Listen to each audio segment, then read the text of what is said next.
Hey guys, this is my review for Wake Up Dead Man. It's another Knives Out. It's the third Knives Out movie. It's directed by, is it Rian or Rian Johnson?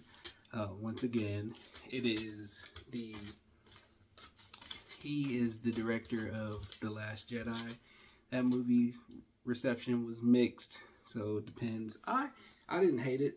I also didn't love it. I felt it was worth watching. It was very different than you would expect from most Star Wars movies, and I think that's what I thought was cool. But he did an amazing job with the first Knives Out movie. He did an amazing job with Glass Onion as well.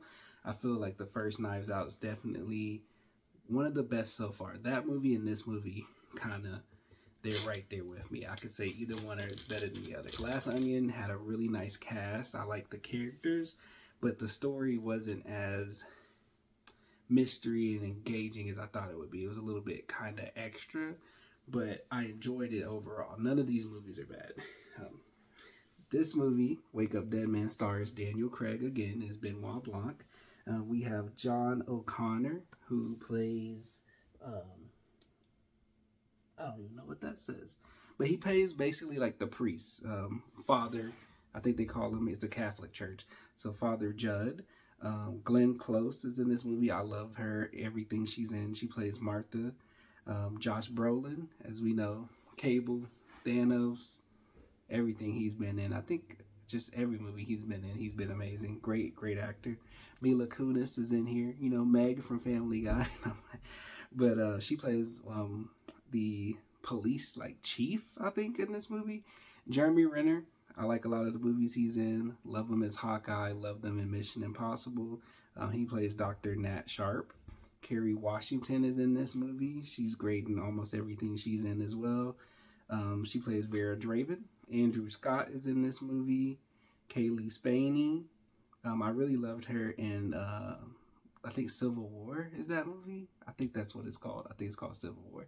The one where they went across America and the country was like really divided, and it was a really good movie. I think I did a review for that. I have to find it if I did. Daryl McCormack is in this movie. He plays Cy Draven. Most annoying character to me, not gonna lie. Thomas Hayden Church, the OG Punisher, and Jeffrey Wright is in this movie as well. And Anna Hamilton. And James Faulkner. This movie starts off with Father Judd basically being like assigned to the church. It's Josh Brolin's church. Let me remember his name. Sorry. He plays Monsieur, I think. Monsieur Wicks is what they call him. And so he's assigned to him to be under him at his church to basically do all the things that a priest and understudy, I guess, or father would do in a Catholic church. So he has to take the confessions from Monsieur Wicks, which is one of the first scenes that it starts off with. And, you know, he's a priest and a father, but, you know, we all sin. We have our own sins. So he's like, you know what, this is a part of the comedy that's always in Knives Out. But he's just telling him all the different details of the activities that he does that are sinful that he needs to ask for forgiveness for. That's about as far as I'm going to go with that. But it's a very funny scene because it's like, this guy has to sit here and listen to this. And the acting in this movie is phenomenal. Basically, Monsieur Wicks runs a very close-knit, culty kind of church. It's a very small church because his main thing is he's so direct, but also like vile and harsh with newcomers that he calls them out because of something that his mom did a long time ago against the church. So he calls them out harshly and kind of just berates them and goes off on them in the middle of service until they leave. That's basically what he does every time. So it's really an issue because these people are like, oh, well, he's our pastor, he's our father, so we're going to stick with him, and he said he's going to help do this, and God's going to do this through him and heal me and help with my life and my finances and things like that. The reason I said Cy's character is so annoying because he's like the epitome of like this generation and like influencers, social media, but he's like a politician too. So he's like a combination of both. He's like a failed politician. So he's like, I'm trying to be popular. I'm recording everything. I'm trying to show everything to the world and everything's content, but I'm also trying to be a politician and be respected at the same time. But I failed at being a politician because he's not a likable character. Like people don't like him in that universe, and it makes sense why. You can see by watching the movie. But he basically is throughout the whole movie very annoying. Everybody, just like every other Knives Out movie, is very important, very interesting. I'm not going to spoil the movie because that defeats the whole purpose of it since it's a mystery movie. But I will say the acting is amazing. The characters are very, very interesting. The story is pretty interesting as well. It got a little confusing at parts, but I will say they got me with some stuff. So the first Knives Out and Glass Onion, I could kind of guess. Usually you can kind of guess the premise and who's the killer and who did it and why.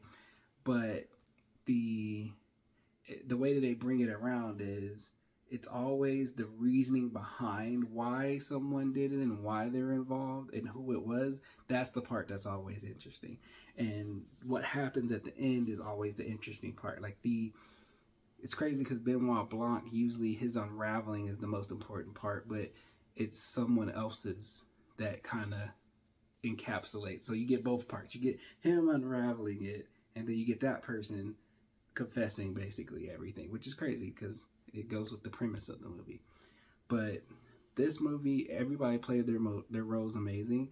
What I love about Rian Johnson, because he's the writer on these movies as well, he, in Knives Out and in Glass Onion, and then in this movie, Wake Up Dead Man, he does an amazing job of depicting characters how we see them in real life and how they are and how they would actually act and think.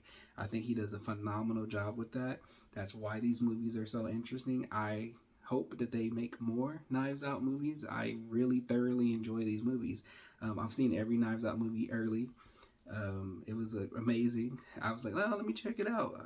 And the first Knives Out, great. Glass Onion, like I said, is enjoyable. This movie, I feel, is probably the best one yet. I think it's the best one yet. That might be because they talk about Jesus and God in the movie, and seeing the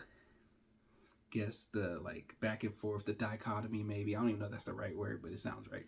With Father Judd and Monsieur Wicks, seeing how they approach their faith and their relationship with Christ in two different ways. And it's very, very interesting because it's like, wow, one of them is truly sticking a certain way, and the other one, he feels that he's sticking the right way, but he's kind of like contorting and construing it. And it's kind of like all of these movies are like a social commentary, not only on the characters and the premise, but it's a social commentary as well on the basically like the church and the state of the church and how people gravitate more towards the person that's in the pulpit over someone, or like over their relationship with Christ and over God himself. And I feel like the movie depicts that to an extreme degree, but it's also very real for a lot of people, whether they want to admit it or not. But definitely Knives Out, amazing, phenomenal movie. Wake Up Dead Man, third movie in the series, amazing. I hope they make more. I really, really enjoy these movies. They're just, I don't know. There's nothing, they're worth the time. They're worth watching. They're worth the time. And it's like whatever cast of actors he gets together, they're just great. They're just great, great, great. And so definitely worth watching. Definitely go see it. Check it out. It's on Netflix now, actually. It's on Netflix, so you can actually watch it on Netflix instead of having to go to theaters, but it's definitely enjoyable to watch in theaters as well. That's where I saw it. But thank you guys so much. Thanks for supporting me. Don't forget to like, comment, and subscribe. Let me know what you thought about all the Knives Out movies. Let me know what's your favorite. Let me know who your favorite character or actor is in the whole series and in this movie as well, Wake Up Dead Man. Once again, like I say, I pray, starting this new thing just on my videos, but I pray that you guys have an encounter with Christ yourself. And if you already know him, I pray that he continues to guide you and bless your life. And thank you guys so much. I hope y'all have a blessed day or night, whatever you're watching this. And thank you so much.